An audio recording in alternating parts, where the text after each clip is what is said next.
How to fix WhatsApp chat not restoring on iPhone.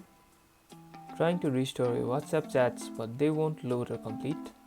Here's how to fix chat restore issues step by step.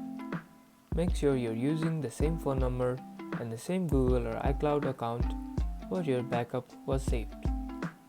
Check if backup exists in Google Drive or iCloud.